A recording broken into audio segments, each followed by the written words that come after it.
Where are you located? I'm in Los Angeles. I'm in beautiful downtown LA right now. Ah, I know that place too. So between I the two of us, know. we span the so-called lost weekend locations. It's true. So Yeah, I true. was rereading Loving John, obviously in preparation for this. I was like, oh, like all the locations, and I'm like, oh, I got to go find like Lou Adler's mansion, and I got to go Well, I was find some going of to these say, did you places. see the movie? Mhm. Oh yes, yeah, Okay, great. oh yes, for Yeah. Because, sure. on my trek, which I'm doing all this, the photo exhibition, I did Yeah. in this last year, I've done about 35 cities already. Wow, that I is feel, it's crazy. that rock star you go on, but it's not glamorous. You climb onto a van. It's only two people. It's me and my business partner. And we're in there. I call him my work husband now because he goes, I don't know how to Ah, refer to you. Yeah. And then his wife comes on the road if it's a nice city, then we have a couple of days and she'll come out and join us. But yeah, it's only the two of us in this van. If we could be on there for days, just Yeah. driving. yeah. And so, and we're always trying to make a deadline, so it's never easy.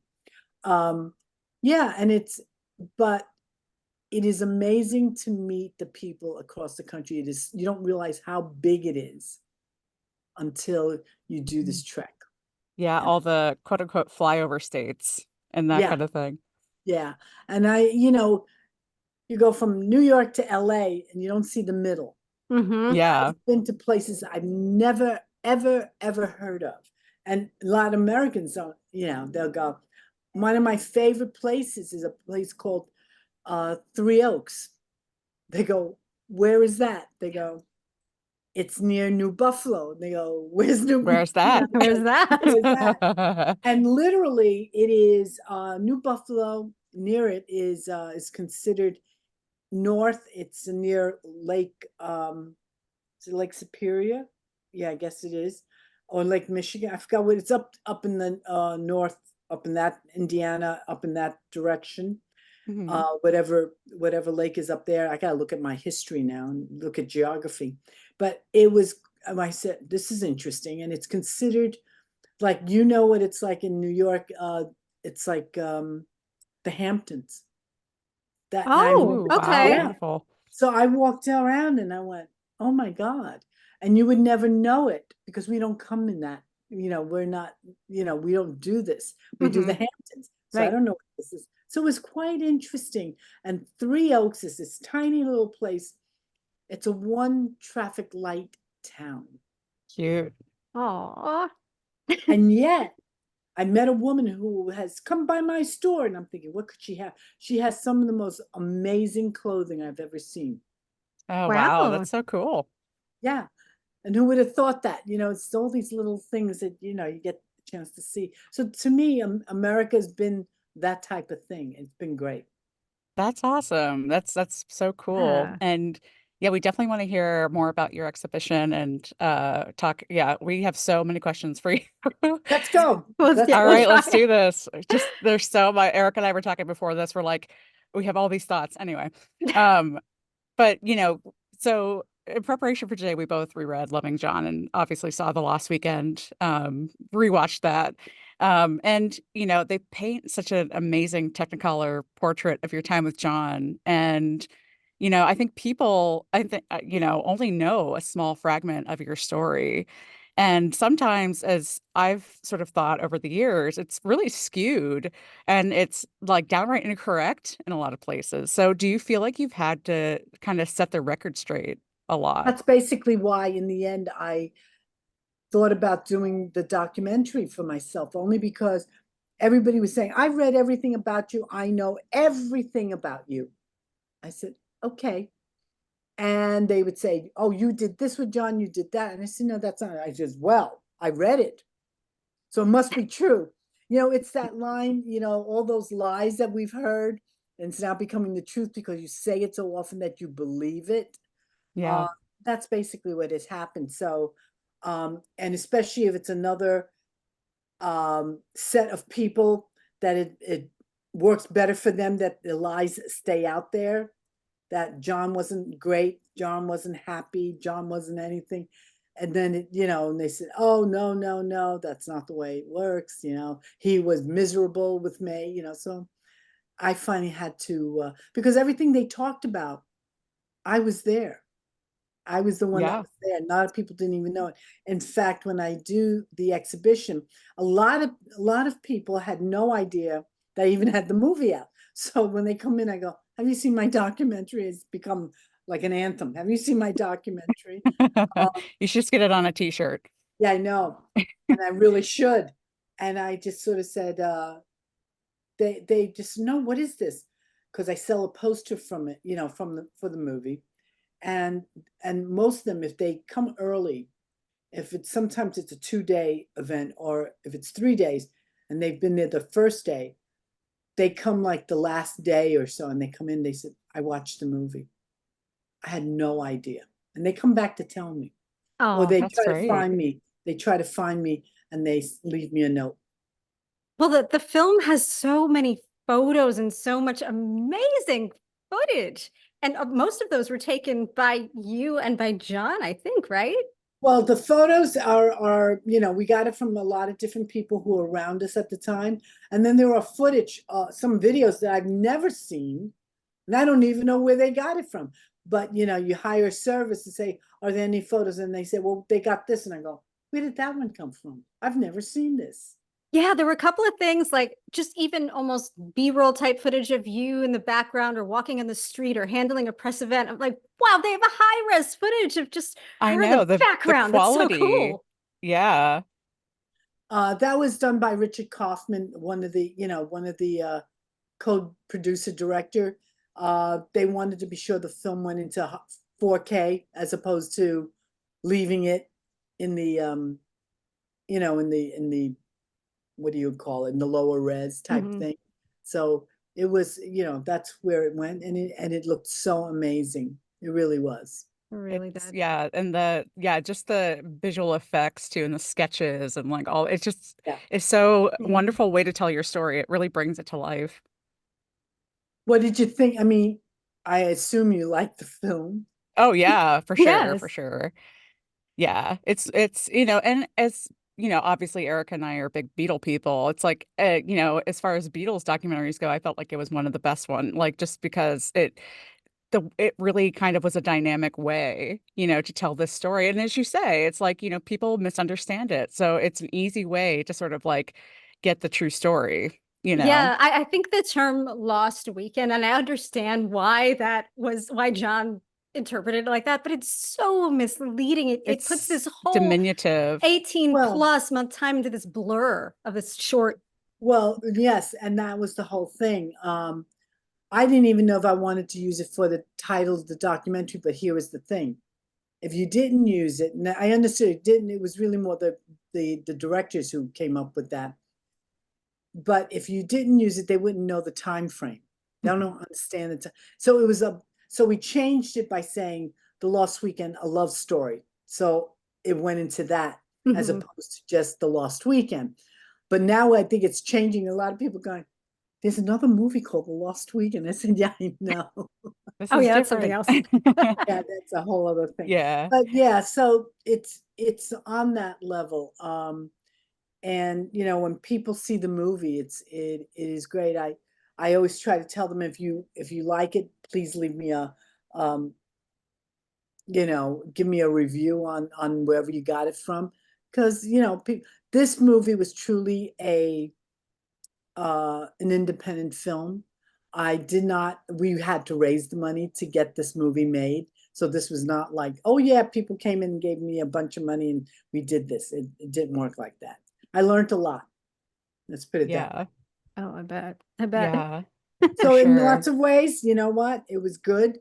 It was good that it was done. So it wasn't like I had the influence, because there were some people that said, oh, we like to invest in your movie. And you said, yeah. And then, but they wanted a say in it. And you're saying, no. Because the directors, the co-directors, they knew they had to honor, they wanted to honor my thoughts. This was coming from me. This is not coming from anywhere else. And if somebody else had a say in it, it may not be what I wanted.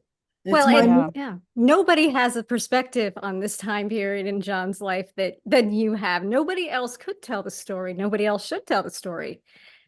It's you crazy. would be surprised. I know everybody Well, does tell the yes. story, but they shouldn't do it. Yes. Yes. And you know, your story in general is so fascinating because I was particularly struck by how you came to work at Apple and Amco, which you just waltzed right in and said, "Oh, Apple Records is in this building. I'm going to go up there and see if I can get a job." And sure enough, you know, can you type? Yes. Can you file? Yeah. Yes. And you did it. Yeah, I mean, that was what I had in those days, the chutzpah on me. But of course, Yes. how I felt was, well, if they said no, I'm no better off, or I'm not. It's there, it's no is no, and I came in with a no answer anyway. So if they didn't hire me, I didn't lose anything, but they did. I was shocked, and I got a job for the following week, and I said yes. But again, I always say that the universe, angels and the universe, they had something else in mind. I did not know that I would be put in all these positions where I was supposed to be. I'd be working for John and Yoko, or I would end up meeting George or Ringo or whatever. And all of a sudden everything just started to fall into place. And I'm saying, how did this work? I couldn't question it any longer. It was just there. Yeah. Yeah, it was so kismet the way you went from that job and just moved into being, yeah, John and Yoko's personal assistant and, then moving into the Dakota to work. And then, of course, then you got the craziest request ever. Oh, Okay, you know, so you're working for them for 3 years, which I right. think another thing that people probably didn't know is just how long you were with them before any of this started. Oh, it's true, because people said, where did you come from? Oh, you were probably just there. You were paid. People don't have a clue. I was not paid when I was with John. That Yoko had already cut that one off when she made sure that I wasn't going to get paid. And that's fine. I wasn't looking for money. When John and I went off with each other, we went off as boyfriend, girlfriend, not looking for money, And even when we split, the lawyer came to John and said, you got to give her something, because I asked for nothing. And I said, she needs to move. And you basically have done so much, and somebody else couldn't believe that I should get anything to move. Yeah. Somebody else, yes. Somebody else. Somebody else. And so, wasn't it enough that she lived there? So it was on that level. And that's not, I did not do the asking, but it was the lawyer said, you need to do something. Well, I'm glad you had somebody on, fighting for your behalf, because Yeah. it's such an awkward position for you to be in. I never asked him for anything. And in the end, when that was asked and she made the comment, apparently I was told, because I wasn't there, I had no idea, she was asked to leave the room by John. And she meaning Yoko. Yes. Yeah. Yeah. Just to clarify. Yes, to leave the room so that he can continue the discussion with the lawyer. Wow. Oh my God. Wow. I mean, and not to mention too, it's like, yeah, you were, with John, in LA when he was recording, but you were also doing work. Like you were arranging the sessions, you were getting all the players together, you were trying, you were working with him to hunt down those Phil Spector tapes. Like you were actually doing business, when you were with No, John. I definitely did. I arranged for his, all the stuff that he was doing, because I said to him, he asked me if I really wanted to do it. And I said, yes. I said, what's the sense? I said, I don't want to sit at home. I'm not one of those girlfriends. Let me sit at home, twiddle my thumbs. I'm like, yeah. Okay, I got to do something here. And I knew the routine. I knew what to do. I knew what, who he liked to talk to or whatever. And that's what it is. A lot of people had no idea the phone calls that we kept coming in. I'm sure you read that. Crazy town. Yeah, crazy. But it was just all that all at once, and I said, it's good. I don't want to, and I wanted to do it, and John said, okay. And this way, he didn't have to have a million people that he had to talk to. He could just say, May, I need this. That's okay, fine. Oh, you Yeah. were taking care of him emotionally, physically, spiritually, sexually. I mean, you did everything for him in that time. Yeah, yeah. And I know he appreciated because we would have these conversations, so it's okay.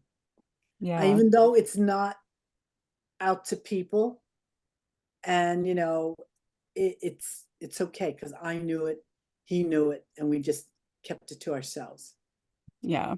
And I Yeah, do one want to thing- ask, oh, so go ahead. No, go ahead, Erica. Okay. Go ahead. Oh, I do want to ask, because you brought up Yoko, what was that like to have basically a third person on the phone all the time? How did that affect you emotionally every time she And you were called? And you were so young, you're so and young, and you were it so really, respectful to her, and you handled it so well. Well, yeah. everybody thought that I was there to, and that's the other myth. This is one of those myths where everybody thought I was there so that she can, that I had to report to her. I never reported to her. That was in her It was mind. like that the they let out. opposite. Yeah, I never reported.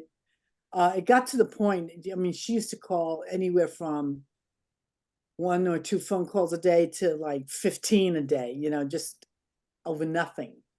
And it got to the point the phone call would come in, and I know it would be her. I'll go, hello, hi. I just go like this. I just hand the phone out. Wouldn't even say a word. And then it got to the point that John didn't want to talk on the phone. It was like ridiculous. And he would go, yeah, okay, can we call you later? Click and hang up. And Yeah. if it really sounded bad in the ways that, if John didn't really want to speak to Yoko, he would just quickly get her off the phone. And then she calls back and she sensed it. And she would say, why'd you put him on the phone if he was in a bad mood? I said, he wasn't in a bad mood. Until you called. Until I heard from you. And she would say, and you could hear the fuming on the other end of the phone. And I said, he wasn't in a bad mood. And she couldn't say anything to me. Even if this wasn't to do with John Lennon, this would be one of the most interesting relationship structures I think I've ever heard about. The whole thing is just fascinating. Well, you know what? I mean, it's only in hindsight I knew that she wanted to keep a lid on everything. But what people don't realize is that she also was wanting to go out with other people. But that's not said. It's only in my corner. Yeah, that's so true. Yeah. Yeah. So speaking of John, because we should probably talk about him for a second. We talked a minute ago that, Erica's in New York, I'm in LA, and this sort of bi-coastal aspect of John was really interesting to me too. He just seemed so different, when he was in LA versus when he was in New York. LA was chaos and it was destruction, it was violence at times, which I think you were really, it speaks to the strength of your character that you're able to withstand that, because that was really powerful to me, especially in reading the book Right. about how violent he was towards you. But on the flip side, in New York, he was I'm peaceful, gonna have to, tranquil. right. I'm gonna have to, yeah, I have to explain that. A lot of it, when Warner Books put that out, they made it more worse than it should have been. The violence is not as violent as you'd think. He was drunk and he would never remember. He would say, all right, May, and then he'd just like push me to the side, and I'll go, okay. And I felt that, but it wasn't to the point of I had black and blue marks. I had none of those things. It was not Mhm. on that level. But but they would like to almost, sells books, doesn't it? Wow, My yeah. book was on the heels of the book about the Doors. So Oh, yeah. so that was a big violent whatever book. And they said, and I kept saying to him, don't want you to change too much. I said, it doesn't work like that. You don't understand this group. And they didn't want to hear it. And I'm like, oh God. And I'm not saying that he wasn't in a sense mean when he was drunk, because he was with all these guys, that all of them, the whole lot of them, the whole musician group, they were like, oh, the guys are gonna go out. Forget about the women. It's like they pushed them to the side. And I had to deal with that. I mean, I got to the point I saw what was happening. I remember when Phil Spector said, John, you're going to come with me. He says, and then I'm saying, I'm going with you. And Phil said, no, you're not. I said, yes, I am. And I said, I'm going to go with you guys. And he goes, no, you're not. He actually had his bodyguard, George, pick me up literally and move me. Wow. Oh my God. So I couldn't get in the car. So that's the type of thing that went on. John would not realize it because he's drunk he's with his friends and they're all having fun and you know, to whatever. And so I'm the one left there and trying to, you know, hold down the fort. And of course I didn't drink. If you gave me Coca-Cola, that's all I would drink. And so that's what it was. Well, I'm glad that you are setting that record straight too, because I'm sure people who read the book, and yeah, I think that's common, that like it becomes more salacious, than it is to sell Oh, books. So I'm glad that you Yeah. rectified that. I couldn't, I really got upset because they made it more salacious than it should have been. I'm not saying, like I said, that he didn't push me to the side, or I bumped against the wall, or he grabbed my hair. My hair was longer then, and he pulled my ponytail or whatever. Yeah. But it wasn't to the point where everybody thought, oh, what, I didn't have any black and blue marks. I wasn't in that. It was not that type of thing. And I would just get so frustrated that, that it would be that. And I was pissed. I was angry. And I was angry at Phil because he caused it. He put out the drinks. We never had drinks at our sessions before. And I'm going, John, what is this? Because I don't know. And everybody, by the time Phil Spector came to the session, everybody was sloshed. Yeah, he's just seemed to be an agent of chaos, that guy. 2 or 3 hours later, he shows up. Jeez. And I'll tell you, the two people that he was a horror. He really was. And then the other one that would have all he was, the opposite of girls want to have fun, guys want to have fun, is Harry Nielsen. He was the other one. Yes. Well, the Hollywood vampires, here we go, I know. They've all got a reputation. Who would have thought? I mean, here I am. And I said to Alice, I said, the Hollywood vampires? I said, why are you bringing that back up? I know. And they even had a softball team, the Hollywood Vampires. I know. We were talking which about is so funny. That's yeah, crazy. but luckily, as you remember, John was just an honorary member. Yes, he was. Yes. A side member. Yes. Well, on the other side of the country, this is one of my favorite parts about your story, is that we associate John in the 70s, especially, with being almost the essence of New York City. And the Bob Gruen photo with him with the T-shirt and him and, Central Park and the Dakota and everything. But you taught him how to be a New Yorker. You, as a native New Yorker, the book, and I think to some extent the film, kind of walks us through how he turned into that version of John, thanks to you taking him out of his comfort zone. So how did you get him to that point? Well, it started earlier. We would come back. A lot of people thought we were in LA. We lived there. And I said, no, we actually lived in New York, and we come back to New York a lot. And I remember it was February of 74. And we were in New York for a few things, and it was cold. And we were actually living in my studio apartment. Can you imagine John Lennon living in the studio? No bigger than this room, it's that. So, and, he said, what do you think we should do today? And I said, and I thought about it, and I said, you always wanted to know what it was like outside and, what New York was about. He goes, let's get on a bus ride. And he says, what do you mean? I said, we're going to go on a bus. And he goes, you're kidding. I said, no, let's just go on a bus. So we got on a bus, and you could see on Lexington Avenue, just going down the numbers. We were on 89th coming down. And then we finally got off around 23rd, finally some crowded people going, hey, John.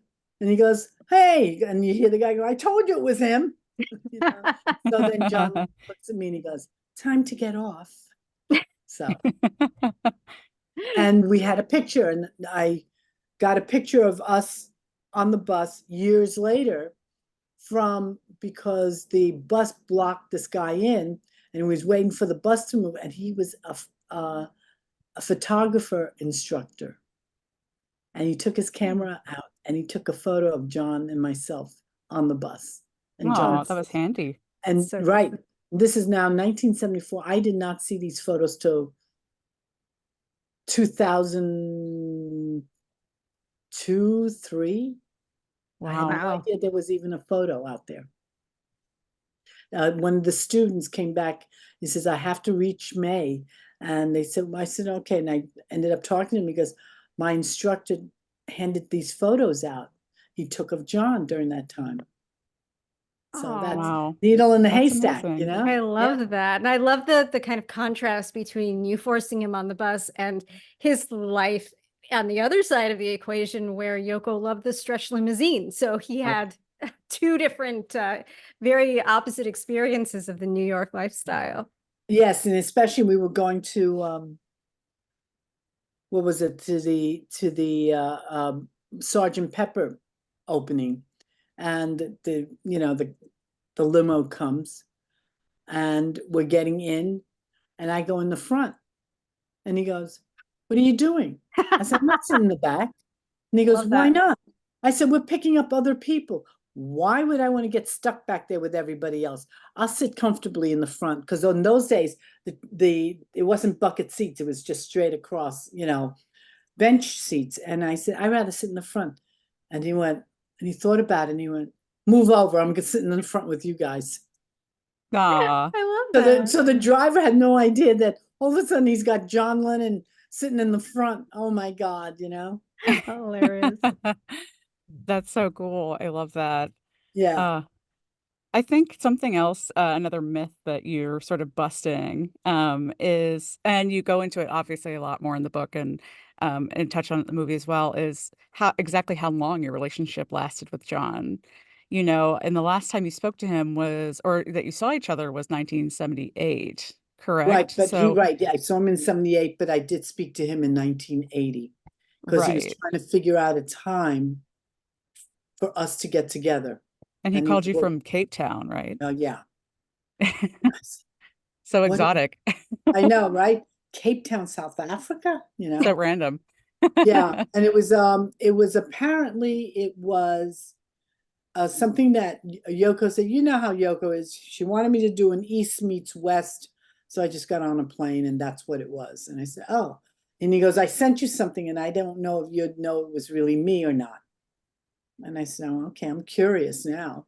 And it turns out it was a postcard. What he used to do is that fans or whoever sends him postcard. So he crossed out his name, and he crossed out his name. He left the body of the message. It was in a foreign language. And then he wrote out my address, but it wasn't my exact address. It just had my name and then the approximate street I lived on and what avenue. And it got to me. Amazing. That's crazy. What a funny little quirk to send like used postcards to regift a postcard. That's great. He did that all the time. He loved it. Didn't waste anything. I would love That's to get a great. postcard like that. Yes.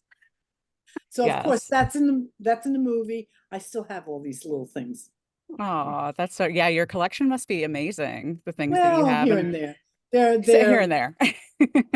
little things here and there. Wink. I did want to talk just a second about Yoko too, because she is such a big part of this. And, her Erica mentioned her calling and that kind of thing.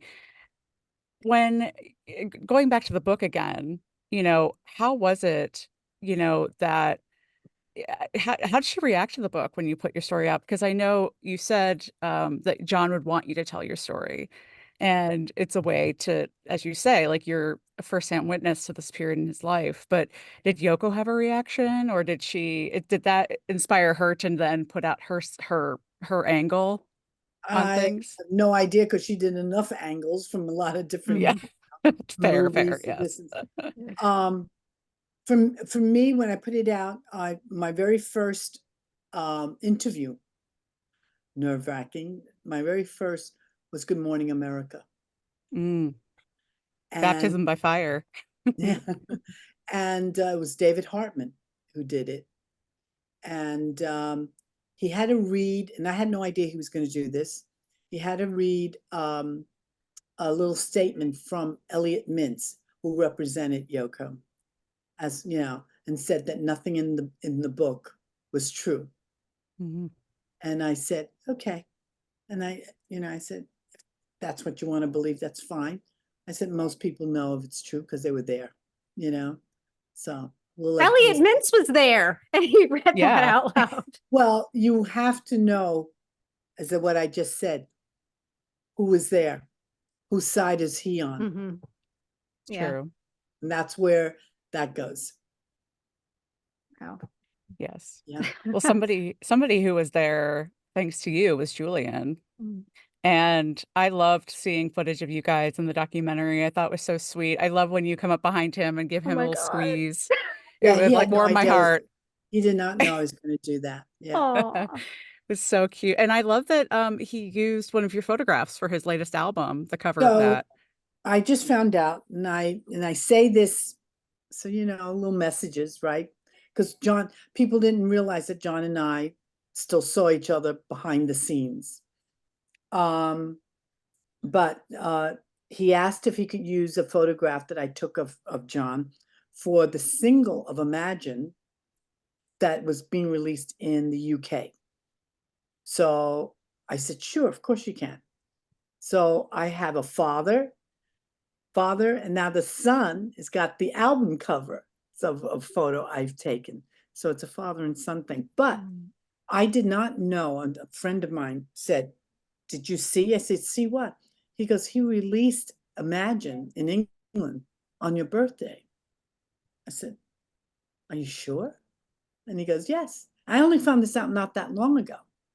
So, because I don't keep up with that stuff, It isn't, Yeah. that stuff Mhm. is more for the, what do I call it? The more real Beatle people that really intense on, how many grooves are in this or that, I'm not. That's not And I us looked it either. up. That's not. Yeah. Yeah. Yeah, so I looked it up, and sure enough, it was there. And then he put out, and this is in his lifetime. So, and there was another record he put out also on my birthday. It was released on my Oh. birthday. Hmm. So there are two. So it's kind of interesting, when certain things happen and falls into alignment. Well, it sounds like Yeah. you were such a sweet and stabilizing force in his life and his life getting to know John better, forcing John to keep a regular calling schedule for him, like really making him face up to being a father. I wanted him, he needed, and because you saw the movie, you know the reason. I wanted that, and it was very important to me. I also gave Cynthia her time where she can finally have closure with John after all these years, that she didn't get a chance to.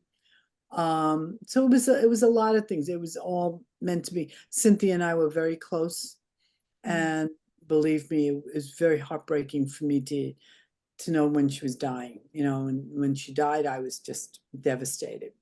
Yeah.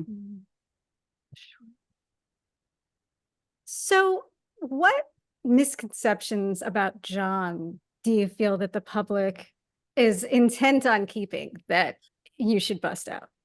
Well, they like to think that John and I, well, people, because if you know the situation, a lot of people think that, oh, John and I, that I was just there for a couple of weeks and that'll be the end of it.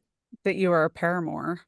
Yeah, and I was Mhm. just a mistress. I hate Yeah. that word, mistress, because we lived apart from where he lived with Yoko. It was never planned, because I keep trying to tell people, I said, no, it was never planned for him to go back, because she asked for a divorce. He said yes.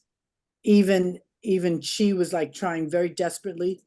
At one point, she's started saying something. She goes, oh, I want to throw a party for our divorce and all this. And it got on John's nerve after a while. It's like, let's hurry up with this divorce already, with the friggin' divorce, and let's do it. And he got very upset because she kept, oh, it was a delayed tactic on all levels. Till finally she says, listen, I've had enough. Let's do it and get it done and over with, and hung up on her. She never called back for a few days. She knew better. Nice 'Cause break for you. Yes, but you knew that there was something else coming. Mhm. Now she has to think, what's the next step?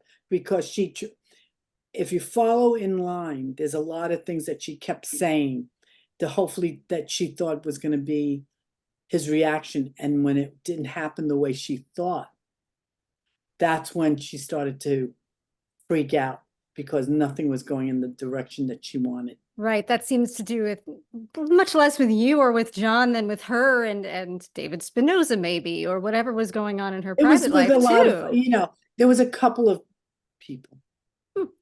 There was a couple of people. You know, people don't realize that, you know, that she just wanted to be out there. She wanted to, and if she wanted to go after you, she was just, it was, you know, relentless. You know, you're like, oh my God, she's here, you know.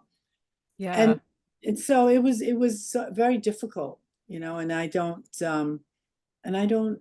you know, not many people knew that she wasn't sitting alone in her ivory tower, as it would be up there, because she wanted to go out with other guys and things. Yeah, it Right. wasn't as magnanimous and spiritual, maybe, as she wanted to give the impression of. And it's funny because you were so young, and maybe she thought that she had picked somebody young and you know, easy to Impressionable and to manipulate, but you're tough and you were able to withstand a lot of stuff. yeah. I didn't even think of it like that. I just said, okay, I just rolled with whatever what was happening. Didn't have time to think.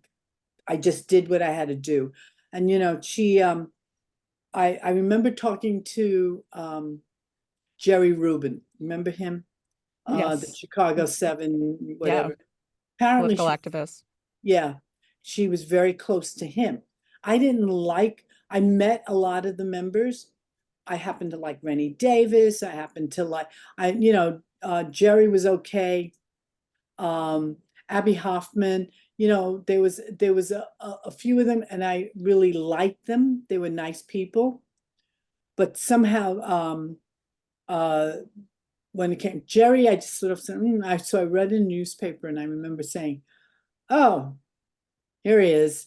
I said, "He's working on Wall Street, right?" And so it was Wall Street, man who's like, you know, wanting to overthrow everything. He's on Wall Street. Yeah. So I called him up because I saw it in the newspaper, and he said to me, he answered the phone. I said, "Is this Jerry?" He goes, "Yeah, who's this?" And I said, "Jerry, it's May." And he goes, "How did you find me?" I said, "How did I find you? You're in every newspaper. What are you talking about? How did I find you?" It's like, what are you, out of your mind? You're in the paper saying where you work. So we started talking, and he said to me at the end, he goes, do you speak to Yoko?" And I said, "No." "Do you?" And he went, "Yes." And I was like a little taken aback, and I went, "Oh." I said, "Anything interesting?" "Might as well." Yeah. And he said, "Well, I'm just going to tell you, she really was quite taken aback. She didn't think your relationship with John would last more than 2 weeks." Wow. Lovely. Lovely. So I said, "Oh, okay." You know, I was just keeping it above board. I said, "All right, that's interesting." She says, "Yeah, really didn't think that John was going to stick with you." At the risk of being a little punny, surprise, surprise. And you know, I that's had it, you know? to. Yes, that was a good one. And you know, Thank you. now with Number 9 Dream, it, you know, Yes. she did, everybody found out through the movie that it's my voice. I never knew that. That was I crazy. didn't either. Yeah. What was Yeah. that like to record that? Because it's a very Yeah, to be in front of the sultry mic for type once. Yeah, and you know, to Wow. do that is hard. You know, that wasn't because that wasn't my forte. Some people would find it easy. Oh, you know, John. I didn't find it that easy. You know, so I had to think about this. And he's laughing in the booth. And I'm like, really? And I didn't know I was going to be doing that. And now it turned out to be the one thing that everybody knows that song, and it's my voice. But of course, it confuses people because when you see the official video, it actually Right. has her in there Mm. mouthing, and it's Oh, my God. vocals. Yeah. So Man, that's that's an allegory. Yeah. so yeah, so that's what it is. So it's kind of interesting. Yeah. Wow. Well, it's like, again, it's the people don't realize that when John and I broke up, it definitely didn't make sense. And there's a lot more to the story, but I wasn't ready to really give out everything else in the last 5 years on why, yes, it was part of the helping him to quit smoking was her thing. That was part of it, but there was more to it, and I just sort of stepped back away from it for a minute, Yeah. and if like I always said, I wasn't planning on seeing him, excuse me, he would do all the calling. I had no idea, it was like, who, what, on the Yeah. I phone. noticed that. So I'm not the one calling him, but he's calling me. And I'm always saying to him, are you okay? Because I was always worried about him. I said, are you Yeah. are you happy? Are you? And he would always say, yeah, you can tell the Mhm. difference. And I just wanted to be sure he was all right. It didn't sound it. And he goes, I'm going to have to say this. I'm going to be doing this. And I said, okay. I said, I'll brace myself for this. What was that like for you to hear those untruths in the media? Coming from He him. said, Yeah. yeah, and he said to me, the only thing that we talked about was the lost weekend, because I'm going to use that phrase because people kept asking him, what was it like? You were drunk with Harry, and he goes, it was like a long lost weekend, from the movie, Mhm. because movies were the big thing. So I said, okay. Right. He goes, I know that they're going to think that it's about us, but it's not about us. But that's where it's going to go. And he says, I just want you to know, it'll be, they'll it'll be found out about you and me. I said, are you sure? He goes, oh yeah, one day they'll all know the true story about us. And he was right. He Yeah, was but right. that's why I said, who thought that about 50 years later, it's not like, Hey, never too late, it's No. not. So that's really what it was. Yeah. There's more And to it, and there's more to the story. Every time I tell a story, that I bring up another memory, so there's other things. And we did a lot, and when I think about it, it's like all these key things, I happen to be the one that's there, and we well, did he was, more work than yeah. he did in any time of his solo career. We did all the work together. I was going to say went through probably his most inspired period when he was with you. Yeah, so Yeah. I have that. Yeah. Wow. Well, this has been so much fun, May, Amazing. and this has been great. And I guess just one last question to ask you. It's, how did your time with John change you as a person? How did it affect who you are, who you've been the rest of your life? Well, the only reason it affects me because it affected me looking for a job. She put Right. out the word, there was word out that you can't hire me because he was going to be a freelance artist. So if you want John, and if May's looking for a job, you can't have her there. So I got blacklisted for a bit, Crazy. and so it's okay. I went through it. I came back on the other side, really, really okay, what are you gonna do? I tell people, I said, you can't sit with it because it happened. You got to keep moving. What are you gonna do? You're gonna sit and wallow? I mean, I've seen more people sit and wallow all this stuff. He left me. I said, okay. You can have time for that, but you got to keep moving after a certain amount of time. What are you gonna sit there and brood forever? Yeah. You know what? Yeah. It doesn't affect, here's the thing, it doesn't affect them. It's affecting you. Mm-hmm. That's Yeah. such You're a the good one point. who's feeling it, not them. Yeah. So That's you just good have, life advice. Mm-hmm. yeah, and that's exactly what it is. It's like it's not affecting them because they're not sitting at home crying for you. You're crying for Mhm. you. Yeah. And Yeah. so the thing I would say is I believe in therapy. I believe in talking with friends who are good friends to listen to you go through your strife.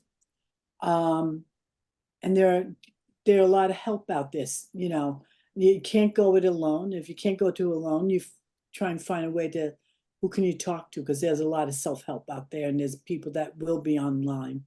Mhm. And don't. And I wouldn't think about anybody saying killing themselves. I said, not worth it. Not worth it. Yeah. You know why? Because a lot of people say, I'm going to go kill myself. Yeah, okay. Who's affected? They don't even know some of these people. They go, oh, did he? Did he? Oh, okay. Next. Yeah. It's The true. whole Yeah. idea, the whole idea of this is that you're better off. And if you open up to a situation and you open up your life and you say, okay, I'm ready to accept something new and look at this as an experience, other things happen. I love that. It's like, you're right. And, it's that Yeah. old adage, which is when one door closes, another one opens. And that's exactly what It's happens. very true. Yeah. Yeah. Yeah. So, that's what it comes down to. Oh, I love that. Oh, thank you. So You know, if our audience wants to keep up with you, where should they go and what do you have coming up in the next couple of well, months or weeks? the next couple of months, my exhibition art, they can always look at rockartshow.com. That Scott, my business partner, I call him my work husband. And I started laughing. I said, I don't know what to call you. So we were laughing about that. He's my business associate, but he's like my work husband, and his wife just started to laugh. He has all my schedule, my touring schedule, and you can see the photos that I have, the limited prints of what I'm publishing out there. And then right now I'm in the middle of changing of a lot of different things, like looking at my website because I'm not happy with it. Maybe changing it. I don't know. It's been over a year. It's time. I don't know. But again, that also takes my time. I have to know if I'm here for it. And Right. then I'm also looking at I'm never home anymore because of the exhibition. I'm all over the place, and I also I'm on Facebook.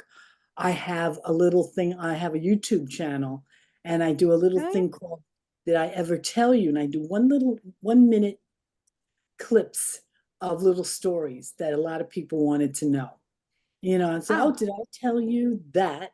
How I met Bowie or this?" So I'm gathering up all the different scenarios and oh, that's so cool. You yeah. are a So busy lady. yeah, so I'm putting all sorts of things because I think a lot of people wanted to know. And here I am putting it out there. Yeah, well, we're so Yes. glad you did and are doing it. And thank you so Thank much you. for being here with us. We've Thank you. loved this Please, conversation. please, yeah. I hope you put out the all the different links to and the movie and all that because We Oh yeah, will. I tell Mhm. we'll you. link everything in our show details so Okay, Yeah, everybody great. listening can it's check on them out. YouTube. Yeah, And because I can't tell you how many people have no idea that I have a movie out. So That's wild. yeah, people it need to is. see this too. Yeah, And Yeah. it's so one more good. thing before we let you go. When we got on this call, I saw Allison and I'm like, and see if you Oh, agree. I'm like, oh my God, you're wearing Maypang glasses. Very similar. Yes. I Do didn't you even know think what? about it. Yeah, but I still have mine. I still have them. Really? Oh, Oh, I I kept love your them. glasses. I kept them over the years. I still have them. oh, I loved how they used the Aw. glasses in the animations as like a symbol of what was happening to in the movie. That was so much fun. He was as blind. Oh God, he was so blind. So the two of us, and then I remember wearing Elton's glasses, and I'm going, he's worse than me. My God, Oh can no. that be really? So the three of us was like blind leading the blind. It really was. Hilarious. That Yeah. is too funny. Yeah, my and God. it was crazy. And back then we didn't have it wasn't plastic or high-end plastic. It's all glass, so it was very heavy. So heavy. Yeah. Yeah. Oh, Yeah. yeah. Wow. Yeah. Well, yes, I have so many pairs. I'm like Elton. I have so many pairs of glasses, but these spoke to me today, and now I know why. Now I There know you why. go. There I we love it. go. Love it Yeah. so much. All right. Well, Thank thank you you. again. Thank you you so much. It's been amazing. Yes. Just let us know, let Scott know, whatever. Yeah, we'll You send know over where to the link. find me. You can Yes. always find me. Great. Oh, well, we'd I'm love to have you around. back sometime for Yeah. sure. It'd be great, girls. I'd love I'm that. happy. Yeah. Erica, you're in the city. I'll probably run into you at one point. I'll look out for the purple hair. Oh yeah, I got stopped twice yesterday. And they Amazing. go, yeah, they said, I saw your movie. And I was like, where am I? Who's See, this? people are seeing it. There you go. Yeah. Yeah, but that's New York. Out in the Midwest. All right. I'm originally from Ohio, so I'll evangelize to my brethren. Yeah. So that's cool. Thank you. Yeah. And if they want to and they like it, they can always write a little review. Yes. Yes, we will Of do that course. ourselves Yes, too. we will. Yeah. Thank you so much, ladies. You All right. I got hope it. to see you guys soon. Yes, Yes, definitely. you You as too. well. Okay. Thank you, May. Have a Okay. great Thank day. you. Bye, Thank you May. so much.